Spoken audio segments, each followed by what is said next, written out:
Don't forget to subscribe to our channel and do hit that notification bell to watch our videos first.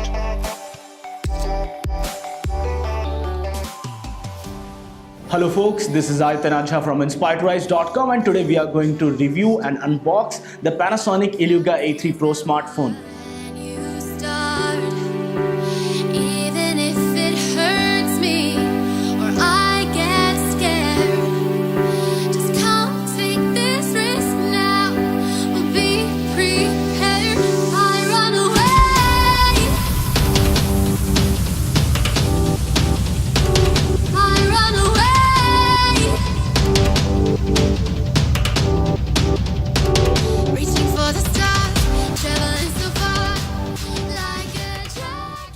So guys, now let's talk about the Panasonic Eluga A3 Pro. It comes with a 5.2-inch 720p display with a 32GB internal storage. It has a 1.3 GHz octa-core chipset, 3 GB of RAM, 13 megapixel rear camera, an 8 megapixel front camera, and Android Nougat based operating system. It has a 4000 mAh battery. Let's talk about the design of this phone. At the back, you have the camera and the dual tone LED flash. You also have the speaker grill. At the bottom you get this micro USB port along with the small microphone, and on the right hand side you get the power button and the volume rocker. On the left hand side you get the hybrid SIM tray slot for this smartphone. At the top you have the 3.5mm jack, and the smartphone is just 9.10mm thin, which is not that thin, but still it's okay. And because of the 4000 mAh battery, the smartphone has some weight in hand. The Panasonic Eluga A3 Pro would be available in gold, mocha gold and grey colors. Inside the hood, it comes with a MediaTek MT6753 octa-core chipset and has a Mali T720 GPU. As we already told you, it has a 720p display with 320 dots per inch pixel density, 3 GB of RAM, 32GB of internal storage, out of which 24GB was available to us. The battery life on this device is quite good, as the 4000 mAh battery does last you long. I tested it while gaming and while on Wi-Fi, and it certainly lasted me quite long. One of the cons for this phone is that it only has accelerometer, light sensor and proximity sensor. There is no gyroscope sensor, there is no compass sensor. It's 2017 now, and these sensors have become a part of almost every usage scenario. So I guess most of the brands should provide them. Now let's talk about the camera for this device. It comes with a 13 megapixel rear camera and an 8 megapixel front camera, and the rear camera has a dual tone LED flash. I shot few things in night time and I found that the quality was still great. The EIS, as mentioned in the camera, does work good to a huge extent, and it reduces the shakes to a certain degree.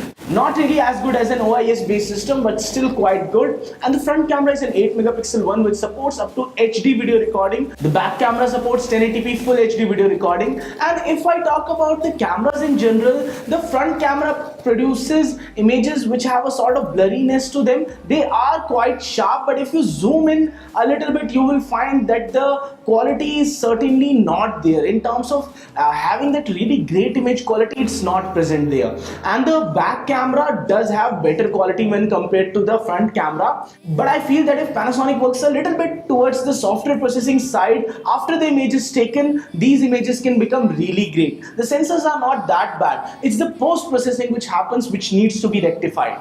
It's a dual SIM 4G smartphone which supports hybrid SIM tray slot, so you can expand the storage at the expense of one SIM tray slot. The battery life, as I already told you, is good on this one. The display is okay. 720p display is expected in this price range, as very few brands provide a 1080p panel in this price range. And the performance also takes a hit if you use a 1080p panel. I tried gaming on this device and it was quite good. I was able to play Grand Theft Auto San Andreas and Asphalt on this one quite easily.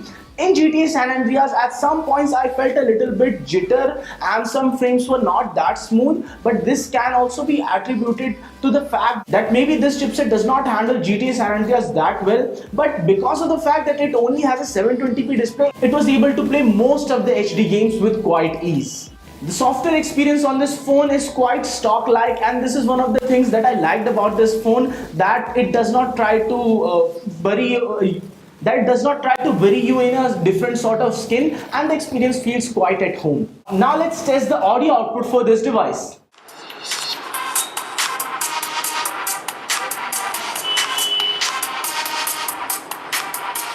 Here are the benchmark scores for this device.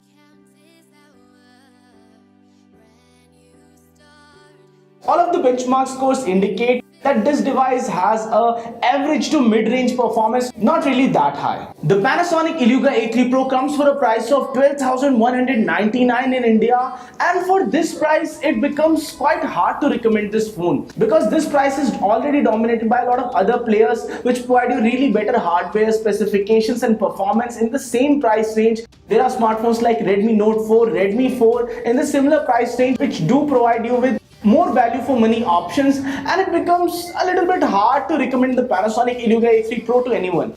So who should buy this device? If you are somebody who looks for a near stock Android experience and a good battery life, then you can buy this device. But other than that, you have a lot of other options in the similar price range. So guys, this was it for this video. In case you like this one, don't forget to smash the thumbs up button and don't forget to subscribe to our channel for more awesome, incredible tech reviews like this. This is Untitled Chapter from inspiredtorise.com. Signing off, folks. Stay inspired to rise.